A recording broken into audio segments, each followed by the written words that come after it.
ಮೇಲುಕೋಟೆಯಲ್ಲಿ ಹುಂಡಿ ಹಣ ಕಳವು ಪ್ರಕರಣಕ್ಕೆ ಸದ್ಯ ಮತ್ತೊಂದು ಬಿಗ್ ಟ್ವಿಸ್ಟ್ ಸಿಕ್ಕಿದ್ದು. ಈ ಪ್ರಕರಣದಲ್ಲಿ ಕಳೆದ 2 ತಿಂಗಳಿಂದ ನರಸಿಂಹಸ್ವಾಮಿ ದೇಗುಲದಲ್ಲಿ ಯಾವುದೇ ಕಾರ್ಯಕ್ರಮ ಜರುಗಿಲ್ಲ. ಆದರೂ ಕೂಡ ಹುಂಡಿ ಎಣಿಕೆ ವೇಳೆ 17 ಲಕ್ಷ ರೂಪಾಯಿ ಹಣ ಸಂಗ್ರಹವಾಗಿದೆ. ಮಾರ್ಚಲ್ಲಿ ವೈರಮಡಿ ಸೇರಿದಂತೆ ವಿವಿಧ ಕಾರ್ಯಕ್ರಮಗಳು ನಡೆದರೂ ಕೂಡ 3 ತಿಂಗಳಿಗೆ ಕೇವಲ 11 ಲಕ್ಷ ರೂಪಾಯಿ ಮಾತ್ರ ಹಣ ಸಂಗ್ರಹವಾಗಿದ್ದು, ನಿನ್ನೆ ನಡೆದ ಹುಂಡಿ ಎಣಿಕೆಯ ವೇಳೆ 6 ಲಕ್ಷಕ್ಕೂ ಹೆಚ್ಚಿನ ವ್ಯತ್ಯಾಸ ಕಂಡು ಬಂದಿದ್ದು, ವ್ಯವಸ್ಥಾಪನಾ ಸಮಿತಿಯಿಂದ ಈ ಹಣದ ವ್ಯತ್ಯಾಸ ಬಹಿರಂಗಗೊಂಡಿದೆ. ಈ ಬಾರಿ ಜನವರಿ, ಕಳೆದ ಬಾರಿ ಅಕ್ಟೋಬರ್ನಲ್ಲಿ 6 ಲಕ್ಷ ರೂಪಾಯಿ ಸಂಗ್ರಹವಾಗಿದ್ದು, ದೇಗುಲದ ಹುಂಡಿ ಹಣ ಕಳವು ಪ್ರಕರಣಕ್ಕೆ ಮತ್ತಷ್ಟು ಸುಳಿವು ಸಿಕ್ಕಿದೆ. ದೇಗುಲದ ಅರ್ಚಕರು ಸೇರಿದಂತೆ ಸಿಬ್ಬಂದಿಯಿಂದ ನಿರಂತರವಾಗಿ ಹುಂಡಿ ಕಳ್ಳತನ ನಡೆಸಿರುವಂತಹ ಕುರಿತಾಗಿ ವ್ಯವಸ್ಥಾಪನಾ ಸಮಿತಿ ಆರೋಪಿಸಿದ್ದು, ಕಳೆದ ತಿಂಗಳು ದೇಗುಲದ ಯುವ ಶೀಲ ದೇಗುಲದ ಸಿಬ್ಬಂದಿ ವಿರುದ್ಧ ದೂರು ನೀಡಿದ್ದು, ಈಗಾಗಲೇ ದೇಗುಲದ ಪ್ರಧಾನ ಅರ್ಚಕ ಸೇರಿದಂತೆ 6 ಜನರನ್ನು ಇಲಾಖೆ ಅಮಾನತು ಮಾಡಿದ್ದು, ಈ ಕುರಿತು ಹೆಚ್ಚಿನ ತನಿಖೆ ನಡೆಸುತ್ತಿರುವ ಮೇಲುಕೋಟೆ ಪೊಲೀಸರು ಇದರಿಂದ ದೇಗುಲದ ಹುಂಡಿ ಕಳವು ಪ್ರಕರಣಕ್ಕೆ ಮತ್ತಷ್ಟು ಟ್ವಿಸ್ಟ್ ಸಿಕ್ಕಿದ್ದು, ಆರೋಪಿಗಳಿಗೆ ಕಠಿಣ ಶಿಕ್ಷೆ ನೀಡುವಂತೆ ವ್ಯವಸ್ಥಾಪನಾ ಸಮಿತಿ ಆಗ್ರಹಿಸಿದೆ.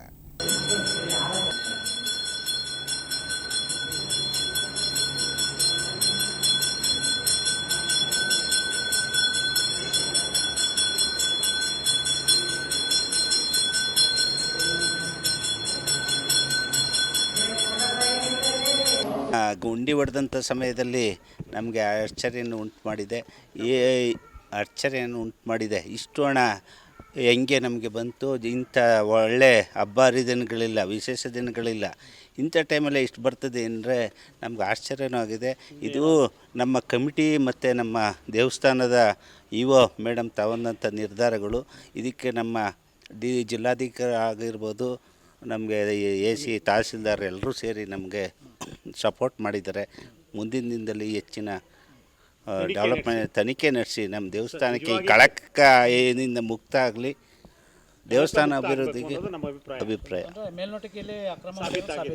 ಸಾಬೀತು ತನಿಖೆ ಅಂತಲ್ಲಿದೆ. ತನಿಖೆ ಆದ ನಂತರ ವ್ಯತ್ಯಾಸ ನೋಡಿದ್ರೆ ಈಗ 6,38,000 ಇದೆಯಲ್ಲ, ಅದೊಂದು ಡೌಟ್ ಇದೆ. ನೋಡೋಣ, ನಮ್ಮ ತನಿಖೆ ಇರುವಾಗ ನಾವು ಹೆಚ್ಚಿನ ಮಾತಾಡೋಕ್ಕೆ ನಮಗೆ ಇಲ್ಲ. ಆದೇಶ ಪರಮೇಶ್ ಗೌಡ ಅಂತೇಳಿ ಕನ್ವನಲ್ಲಿ.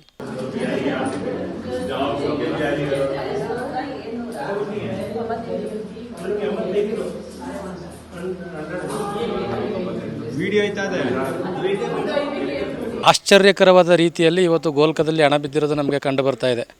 ಕಳೆದ 4ನೇ ತಿಂಗಳಲ್ಲಿ ಗೋಲ್ಕ ಹೊಡೆದ ಸಂದರ್ಭದಲ್ಲಿ ಈ ಕ್ಷೇತ್ರದಲ್ಲಿ ವೈರಮುಡಿ ಬ್ರಹ್ಮೋತ್ಸವ ನಡೆದಿತ್ತು. ಲಕ್ಷಾಂತರ ಜನ ಮೇಲ್ಕೋಟೆಗೆ ಅಂದು ಆಗಮಿಸಿದರು. ಲಕ್ಷಾಂತರ ಜನ ಸರ್ಕಾರದ ದಾಖಲೆಗಳ ಪ್ರಕಾರ ಮತ್ತು ಸ್ಥಳೀಯರ ಮಾಹಿತಿ ಪ್ರಕಾರ ಸುಮಾರು 7ರಿಂದ 8 ಲಕ್ಷ ಜನ ವೈರಮುಡಿ ಬ್ರಹ್ಮೋತ್ಸವಕ್ಕೆ ಆಗಮಿಸಿದರು. ಈ ಸಮಯದಲ್ಲಿ ನಮ್ಮ ಗೋಲ್ಕದಲ್ಲಿ ಸಂಗ್ರಹಣೆ ಆಗಿದ್ದಂಥ ಹಣ 11,48,000 ಚಿಲ್ಲರೆ ಅಮೌಂಟು ನಮಗೆ ಸಂದಾಯ ಆಗಿತ್ತು ದೇವಸ್ಥಾನಕ್ಕೆ. ಈಗ ವೈರಮುಡಿ ಬ್ರಹ್ಮೋತ್ಸವ ಕಳೆದ ನಂತರ ಇವತ್ತು ಗೋಲ್ಕವನ್ನು ನಾವು ಮತ್ತೆ 2 ತಿಂಗಳು 17 ದಿನದ ನಂತರ ಮತ್ತೆ ಗೋಲ್ಕವನ್ನು ತೆರೆದಿದ್ದು, ಇಂದು ಸುಮಾರು 17,38,281 ರೂಪಾಯಿ ದಾಖಲೆ ಮೊತ್ತದ ಹಣ ಸಂಗ್ರಹ ಆಗಿದೆ. ಇದೇ ಯೋಗ ನರಸಿಂಹಸ್ವಾಮಿ ಬೆಟ್ಟದಲ್ಲಿ ಗೋಲ್ಕದಲ್ಲಿ ಹಣ ಕಳ್ಳತನ ಆಗುತ್ತಿದೆ ಎಂಬ ಆರೋಪದಲ್ಲಿ ಕಳೆದ ತಿಂಗಳಷ್ಟೇ ನಾವು ಒಂದು FIRನ ದಾಖಲಿಸಿದ್ದು. ವ್ಯವಸ್ಥಾಪನಾ ಸಮಿತಿಯವರು ಮತ್ತು ಇಒ ಅವರು, ಈ ದೇವಸ್ಥಾನದ ಕಾರ್ಯನಿರ್ವಾಹಕ ಅಧಿಕಾರಿಯವರು ದಕ್ಷ ನಿರ್ಧಾರವನ್ನು ಕೈಗೊಂಡು ಸ್ಥಳೀಯವಾಗಿ 6 ಜನರ ಮೇಲೆ, ದೇವಸ್ಥಾನದಲ್ಲಿ ಕೆಲಸ ಮಾಡ್ತಿರ್ತಕ್ಕಂಥ 6 ಜನರ ಮೇಲೆ FIR ದಾಖಲಿಸಿದ್ದು. ಆ ದಾಖಲಾದ ನಂತರ ಈ ಗೋಲ್ಕವನ್ನು ನಾವು ಓಪನ್ ಮಾಡಿದ ಸಂದರ್ಭದಲ್ಲಿ ಸುಮಾರು 17,35,000 ಚಿಲ್ಲರೆ ಹಣ ನಮಗೆ ಸಂದಾಯ ಆಗಿದೆ, ಕೇವಲ 2 ತಿಂಗಳು 17 ದಿನದಲ್ಲಿ.